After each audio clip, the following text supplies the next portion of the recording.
മലയാള സിനിമയിലെ ഏറ്റവും സ്വാഭാവികമായ അഭിനേതാക്കളിൽ ഒരാളാണ് സന്തോഷ് കീഴാറ്റൂർ. മലപ്പുറം ജില്ലയിലെ കീഴാറ്റൂരിൽ നിന്നുള്ള അദ്ദേഹം പ്രൊഫഷണൽ നാടകവേദികളിലൂടെയാണ് തൻ്റെ അഭിനയയാത്ര ആരംഭിച്ചത്.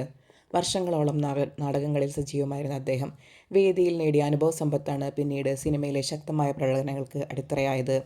നാടകവേദിയിൽ ആത്മവിശ്വാസവും കഥാപാത്രങ്ങളെ ആഴത്തിൽ പഠിച്ച് അവതരിപ്പിക്കുന്ന ശൈലിയുമാണ് അദ്ദേഹത്തെ മറ്റ് അഭിനേതാക്കളിൽ നിന്ന് വ്യത്യസ്തനാക്കുന്നത്.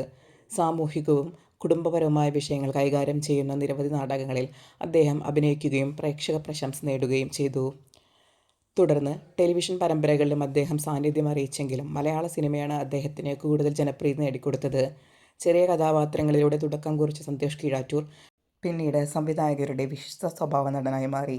പുലിമുരുകൻ, പത്തേമാരി, ആക്ഷൻ ഹീറോ ബിജു, വിക്രമാദിത്യ, നീരജ തുടങ്ങിയ നിരവധി ശ്രദ്ധേയ മലയാള ചിത്രങ്ങളിൽ അദ്ദേഹത്തിന് ശക്തമായ കഥാപാത്രങ്ങളെ അവതരിപ്പിക്കാൻ കഴിഞ്ഞിട്ടുണ്ട്. ഓരോ സിനിമയിലും കഥാപാത്രത്തിൻ്റെ സ്വഭാവം ഉൾക്കൊണ്ട് അതിനെ വളരെ സ്വാഭാവികമായി അവതരിപ്പിക്കുന്നതാണ് അദ്ദേഹത്തിൻ്റെ ഏറ്റവും വലിയ പ്രത്യേകത. പോലീസ് ഓഫീസർ, അധ്യാപകൻ, അഭിഭാഷകൻ, രാഷ്ട്രീയ പ്രവർത്തകൻ, ഗ്രാമീണൻ, കുടുംബനാഥൻ തുടങ്ങി വ്യത്യസ്ത ജീവിത പശ്ചാത്തലത്തിലുള്ള കഥാപാത്രങ്ങളെ ഒരുപോലെ വിശ്വസനീയമായി അവതരിപ്പിക്കാൻ അദ്ദേഹത്തിന് കഴിഞ്ഞു. അതുകൊണ്ടുതന്നെ സംവിധായകർക്ക് ഏറ്റവും വിശ്വാസമുള്ള സ്വഭാവ നടന്മാരിൽ ഒരാളായി സന്തോഷ് കീഴാറ്റൂർ മാറി. സമീപകാലത്ത് മഴ തോരും മുൻപ് എന്ന സീരിയലിലെ സ്റ്റാൻലി എന്ന കഥാപാത്രം സീരിയൽ ലോകത്തും അദ്ദേഹത്തിന് വളരെ വലിയൊരു ഇമേജ് തന്നെ നൽകി. വ്യക്തിജീവിതത്തിൽ കുടുംബത്തിന് വളരെയധികം പ്രാധാന്യം നൽകുന്ന ഒരാളാണ് സന്തോഷ് കീഴാറ്റൂർ.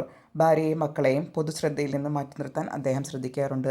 സിനിമയുടെ തിരക്കുകൾക്കിടയിലും കുടുംബത്തോടൊപ്പം സമയം ചെലവഴിക്കുന്നതിലാണ് അദ്ദേഹം കൂടുതൽ പ്രാധാന്യം നൽകുന്നത്. നാടകവേദിയിൽ നിന്ന് സിനിമയിലേക്ക്, അവിടെ നിന്ന് മലയാളത്തിലെ ഏറ്റവും വിശ്വസ്തരായ സ്വഭാവ നടന്മാരിൽ ഒരാളായി വളർന്ന സന്തോഷ് കീഴാറ്റൂരിൻ്റെ യാത്രയും കഠിനാധ്വാനത്തിൻ്റെയും ആത്മസമർപ്പണത്തിൻ്റെയും വിജയകഥയാണ്.